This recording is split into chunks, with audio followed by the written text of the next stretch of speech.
प्रिय साथियों, आपकी नजरों में इस संसार में सबसे बड़ा पापी कौन है, स्त्री या पुरुष? अगर आपको नहीं पता है तो इस कहानी को जरूर सुनिए। आपको पता चल जाएगा कि भगवान श्री कृष्ण की नजर में सबसे बड़ा पापी कौन है। स्त्री या पुरुष कमेंट में जय श्री राधे कृष्णा अवश्य लिख दीजिए और वीडियो को लाइक और शेयर कीजिए और चैनल को सब्सक्राइब करके बेल नोटिफिकेशन आइकन को ऑल पर सेलेक्ट कर लीजिए। अमर्त्य सेन राज करता था। उसके पास चिंतामणि नाम का एक पालतू तोता था। एक दिन राजा ने उससे पूछा, हमारा ब्याह किसके साथ होगा? तोते ने कहा, तुम्हारा ब्याह मगध देश के राजा की बेटी चंद्रावती के साथ होगा। राजा ने ज्योतिषी को बुलाकर पूछा तो उसने भी यही कहा। उधर मगध देश की राजकन्या के पास एक मैना थी। उसका नाम था मदन मंजरी।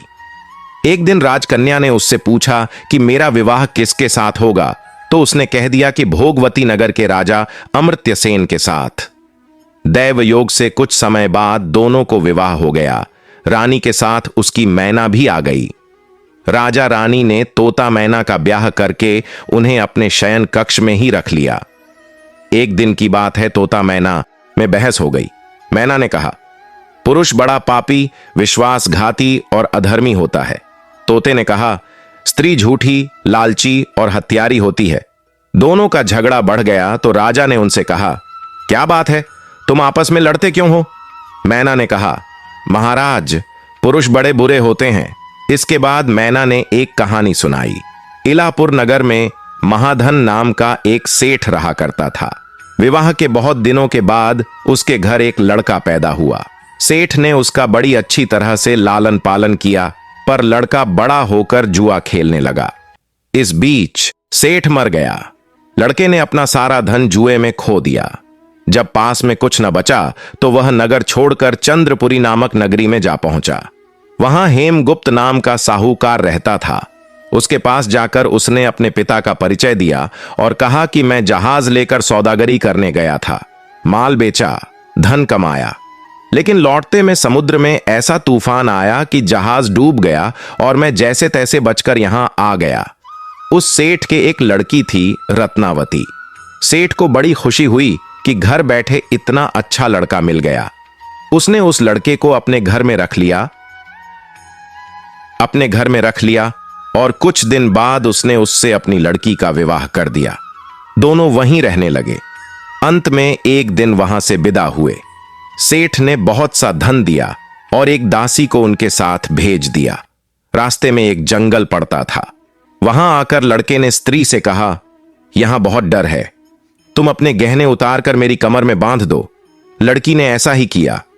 इसके बाद लड़के ने कहारों को धन देकर डोले को वापस करा दिया और दासी को मारकर कुएं में डाल दिया। फिर स्त्री को भी कुएं में पटक कर आगे बढ़ गया। स्त्री रोने लगी।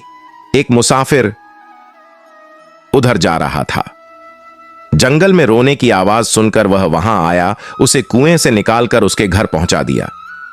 स्त्री ने घर जाकर मां बाप से कह दिया कि रास्ते में चोरों ने हमारे गहने छीन लिए और दासी को मारकर मुझे कुएं में ढकेल कर भाग गए। बाप ने उसे ढांढस बंधाया और कहा कि तू चिंता मत कर, तेरा स्वामी जीवित होगा और किसी दिन आ जाएगा। उधर वह लड़का जेवर लेकर शहर पहुंचा। उसे तो जुए की लत लगी थी। वह सारे गहने जुए में हार गया।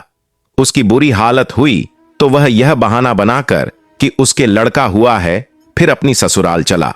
वहां बड़ी खुश हुई। उसने पति से कहा, आप कोई चिंता न करें, मैंने यहां आकर दूसरी ही बात कही है। जो कहा था वह उसने बता दिया। सेठ अपने जमाई से मिलकर बड़े प्रसन्न हुए और उन्होंने उसे बड़ी अच्छी तरह से घर में रखा। कुछ दिन बाद एक रोज जब वह लड़की गहने पहने सो रही थी, उसने चुपचाप छुरी से उसे मार डाला और उसके गहने लेकर चंपत हो गया। मैना बोली, महाराज, यह सब मैंने अपनी आंखों से देखा। ऐसा पापी होता है पुरुष। राजा ने तोते से कहा, अब तुम बताओ कि स्त्री क्यों बुरी होती है? इस पर तोते ने यह कहानी सुनाई। कंचनपुर में सागर दत्त नाम का एक सेठ रहता था। उसके श्री दत्त नाम का एक लड़का था। वहां से कुछ दूर पर एक और नगर था, श्री विजयपुर। उसमें सोमदत्त नाम का सेठ रहता था। उसके एक लड़की थी, जयश्री, और बस वह श्री दत्त को ब्याही थी। ब्याह के बाद श्री दत्त व्यापार करने परदेश चला गया। 12 बरस हो गए और वह न आया तो जयश्री व्याकुल होने लगी। एक दिन वह अपनी अटारी पर खड़ी थी कि एक आदमी उसे दिखाई दिया। उसे देखते ही वह उस पर मोहित हो गई। उसने उसे अपनी सखी के घर बुलवा लिया। रात होते ही वह उस सखी के घर चली जाती और रात भर वहां रहकर दिन निकलने से पहले ही लौट आती। इस तरह बहुत दिन बीत गए। इस बीच एक दिन उसका पति परदेश से लौट आया। स्त्री बड़ी दुखी हुई। अब वह क्या करे? पति हारा थका था। जल्दी ही उसकी आंख लग गई और स्त्री उठकर अपने दोस्त के पास चल दी। रास्ते में एक चोर खड़ा था। वह चोर कौतूहलवश देखने लगा कि स्त्री कहां जाती है। धीरे धीरे जयश्री सहेली के मकान पर पहुंची। चोर भी पीछे पीछे गया। संयोग से जयश्री के पुरुष मित्र उस आदमी को सांप ने काट लिया था और वह मरा पड़ा था। जयश्री ने समझा कि वह सो रहा है। वहीं आंगन में पीपल का एक पेड़ था जिस पर एक पिशाच बैठा यह लीला देख रहा था। उसने उस आदमी के मृत शरीर में प्रवेश करके उस स्त्री जयश्री की नाक काट ली और फिर उस आदमी की देह से निकलकर पेड़ पर जा बैठा। स्त्री रोती हुई अपनी सहेली के पास गई। सहेली ने कहा कि तुम अपने पति के पास जाओ और वहां बैठकर रोने लगो। कोई पूछे तो कह देना कि पति ने नाक काट ली है। उसने ऐसा ही किया। उसका रोना सुनकर लोग इकट्ठे हो गए। उसका पति जाग उठा। उसे सारा हाल मालूम हुआ तो वह बड़ा दुखी हुआ। लड़की के बाप ने कोतवाल को खबर दे दी। कोतवाल उन सबको राजा के पास ले गया। लड़की की हालत देखकर राजा को बड़ा गुस्सा आया। उसने कहा, इस आदमी को सूली पर लटका दो। संयोग से राजा जब उसे सजा सुना रहा था वह चोर भी वहां खड़ा था। जब उसने देखा कि एक बेकसूर आदमी को सूली पर लटकाया जा रहा है तो उसने राजा के सामने जाकर सब हाल सच सच बता दिया। बोला, अगर मेरी बात का विश्वास न हो तो जाकर देख लीजिए, उस आदमी के मुंह में स्त्री की नाक है। राजा ने दिखवाया तो बात सच निकली। इतना कहकर तोता बोला, हे राजा, स्त्रियां ऐसी होती हैं। राजा ने उस स्त्री का सिर मुड़वाकर गड्ढे पर चढ़ाकर नगर में घुमवाया और शहर से बाहर छुड़वा दिया। यह कहानी सुनाकर बेताल बोला, राजा बताओ कि दोनों में ज्यादा पापी कौन है? राजा विक्रमादित्य ने कहा, स्त्री। बेताल ने पूछा, कैसे? राजा ने कहा, मर्द कैसा ही दुष्ट हो, उसे धर्म का थोड़ा बहुत विचार रहता ही है, स्त्री को नहीं रहता, इसलिए वह अधिक पापिन है। राजा के इतना कहते ही बेताल फिर पेड़ पर जा लटका। राजा लौट कर गया और उसे पकड़कर लाया। रास्ते में विचारों की शक्ति से दुनिया बदल सकती है। जो सोचते हैं वही बनते हैं। विचारों की शक्ति से आप अपने भाग्य को बदल सकते हैं। सही विचार से जीवन की दिशा बदल सकती है। विचारों से ही मनुष्य की उन्नति होती है।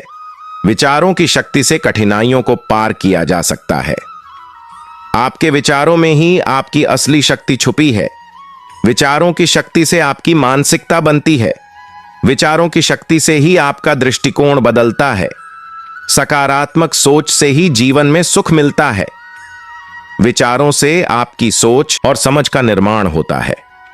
विचारों की शक्ति से आप अपने भविष्य को आकार दे सकते हैं। विचारों से आपके कार्यों में ऊर्जा आती है।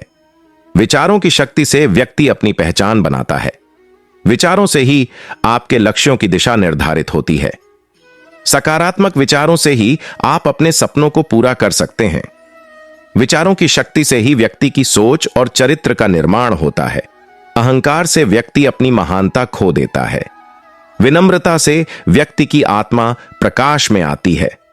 अहंकार सफलता को धुंधला कर देता है। विनम्रता से ही आपको सच्चे दोस्त मिलते हैं। अहंकार से व्यक्ति को ज्ञान नहीं मिलता। विनम्रता से आपको जीवन में सुख और शांति मिलती है। अहंकार से व्यक्ति की सोच संकुचित हो जाती है। विनम्रता से ही व्यक्ति सच्ची सफलता प्राप्त कर सकता है। अहंकार से व्यक्ति की दृष्टि धुंधली हो जाती है। विनम्रता से ही आप दूसरों का दिल जीत सकते हैं। अहंकार व्यक्ति को अकेला कर देता है। विनम्रता से आप जीवन के सही मायने समझते हैं। अहंकार से व्यक्ति के रिश्ते कमजोर होते हैं। विनम्रता से व्यक्ति को सम्मान, विनम्रता से ही आपको सच्चे दोस्त मिलते हैं। अहंकार से व्यक्ति को ज्ञान नहीं मिलता। विनम्रता से आपको जीवन में सुख और शांति मिलती है। अहंकार से व्यक्ति की सोच संकुचित हो जाती है। विनम्रता से ही व्यक्ति सच्ची सफलता प्राप्त कर सकता है। अहंकार से व्यक्ति की दृष्टि धुंधली हो जाती है। विनम्रता से ही आप दूसरों का दिल जीत सकते हैं। अहंकार व्यक्ति को अकेला कर देता है। विनम्रता से आप जीवन के सही मायने समझते हैं। अहंकार से व्यक्ति के रिश्ते कमजोर होते हैं। विनम्रता से व्यक्ति को सम्मान, जो अपने सपनों में विश्वास करते हैं और उन्हें हासिल करने के तरीके ढूंढते हैं। सफलता की शुरुआत हमेशा असफलता से होती है। सफलता का मूल मंत्र काग चेष्टा, बको ध्यानम, स्वान निद्रा, अल्पहारी, गृह त्यागी। आपके जीवन का हर अगला स्तर आपसे अलग की मांग करेगा। आज आप जिस संघर्ष में हैं, वह आपको अपनी भविष्य की समस्याओं से निपटने के लिए पर्याप्त मजबूत बनाएगा। सुधार के लिए आज आप जो संघर्ष करते हैं, वह आपको अपना सर्वश्रेष्ठ संस्करण बना देगा। जिंदगी हमेशा आपको दूसरा मौका देती है, इसलिए अपनी असफलता को खुद पर हावी ना, चुनौती बदलाव के साथ आती है, इसे हमेशा याद रखें। कभी ना कभी तो मौसम बदलेगा और सफलता तेरे कदम चूमेगी। लगे रहो दोस्त, मेहनत कभी खाली नहीं जाती। जब आप अनुशासित होते हैं तो आपको प्रेरणा की आवश्यकता नहीं होती है। अच्छा ही काफी नहीं है, आपको बेहतर बनना है। वही करें जो सही है, वह नहीं जो आसान है। सब कुछ खोकर भी अगर आप में कुछ करने का जज्बा है तो समझ लीजिए आपने कुछ नहीं खोया। अपने आप पर विश्वास करें और सब कुछ सुचारू रूप से होगा। हर किसी को खुश करना संभव नहीं है। किसी की कहानी में आप हमेशा बुरे होते हैं। सफल होने के लिए आपको अपनी खामियों को स्वीकार करने और आगे बढ़ने की जरूरत है। किसी से रंजिश रखने के लिए जीवन बहुत छोटा है, इसलिए बिना पछतावे, क्रोध और चिंता के अपना जीवन जिएं। दूसरों में अच्छाई देखना शुरू करें, तब आपको एहसास होगा कि दुनिया कितनी खूबसूरत है।